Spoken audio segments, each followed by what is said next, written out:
This video is brought to you by Brilliant. On October the 27th, Japan will vote in a snap general election that could, quote, set the stage for political turmoil not seen since 2009, when the long-dominant Liberal Democratic Party last lost power. So in this video, we're going to explain the state of the main parties, what happens if the LDP loses its majority, and whether it could really be on the verge of losing power.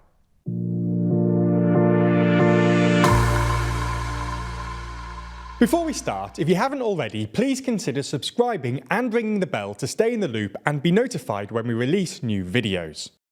To explain what's going on, we're going to start by taking you through the main political parties. The Liberal Democratic Party is the obvious place to start. The Conservative LDP has governed Japan almost uninterrupted since 1955, except for two short periods out of power, from 1993 to 1994 and from 2009 to 2012. The party was re-elected at the last election in 2021, led by then Prime Minister Fumio Kishida.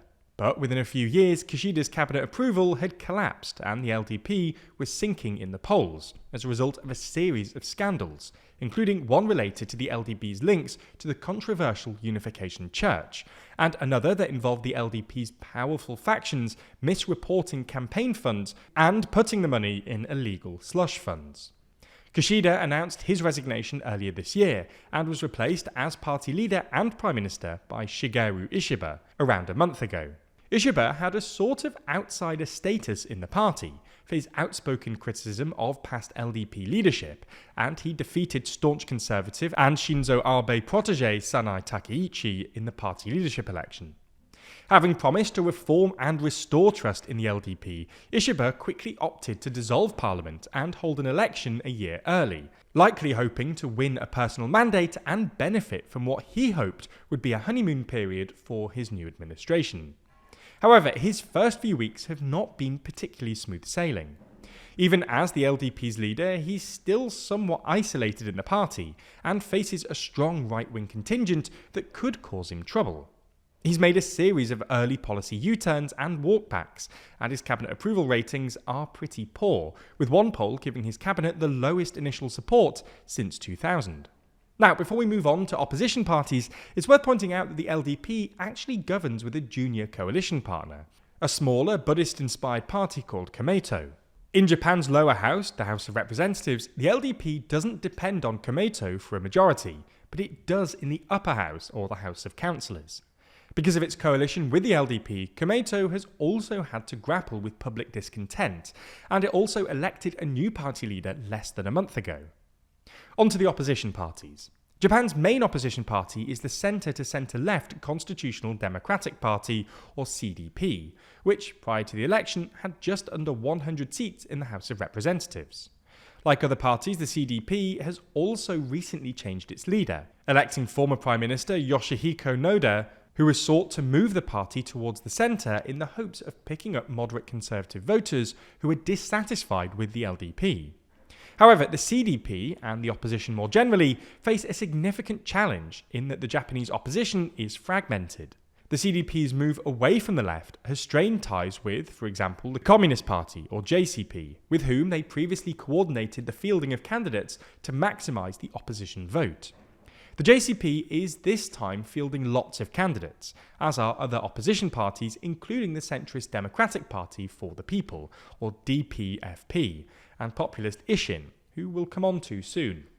In fact, only an estimated 45 of the 289 single-seat constituencies will see head-to-head races between one candidate from the ruling coalition and one from among the main opposition parties. The final opposition party we're going to cover is Nippon Ishin no Kai, or Ishin, which is a populist, slightly eclectic party, usually described as being somewhat on the right.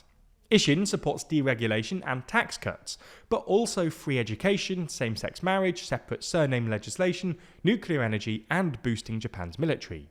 The party's aim of replacing the CDP as the main opposition party has largely floundered, though. Before we have a look at the polls, there are a few numbers to be aware of. Prior to the election, the LDP-Komeito coalition had 288 seats out of the 465 in the House of Representatives, more than enough for what's called an absolute stable majority, i.e. they control all committee chairs and have a majority on all committees.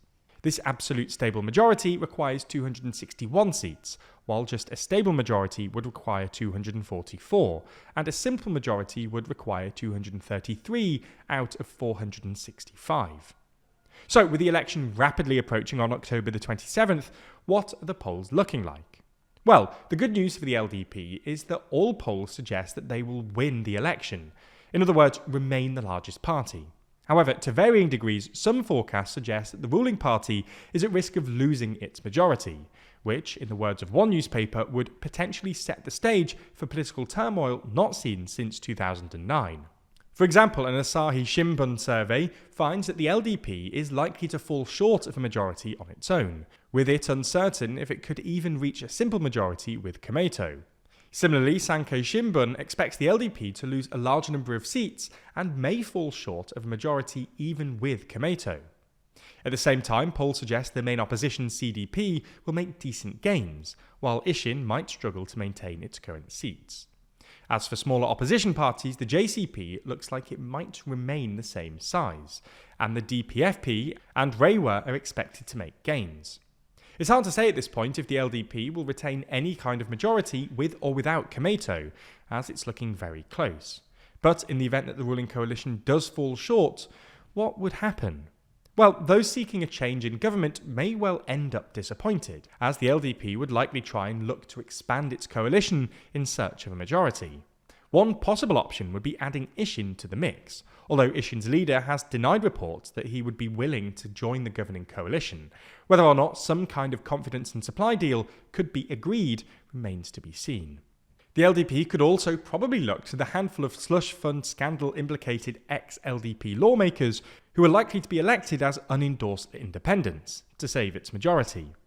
Ultimately, while we don't foresee a situation in which the LDP is actually ousted from power, the results could still be consequential. Any increased reliance on Komeito or an additional coalition partner, or running of a minority government, dilutes the political dominance that the LDP has enjoyed for decades. It would seriously undermine Shigeru Ishiba's leadership of the party just a month after taking over, potentially fueling infighting and further damaging the party. Now, what's something that the TLDR audience have in common? They're willing to learn something new every day. And while our videos are a pretty good start, a lot of stuff we talk about can seem pretty complicated, especially when we dive into analytics and detailed data. Luckily, there's a fun and easy way to learn more, which also doesn't cost thousands of dollars or take years of schooling.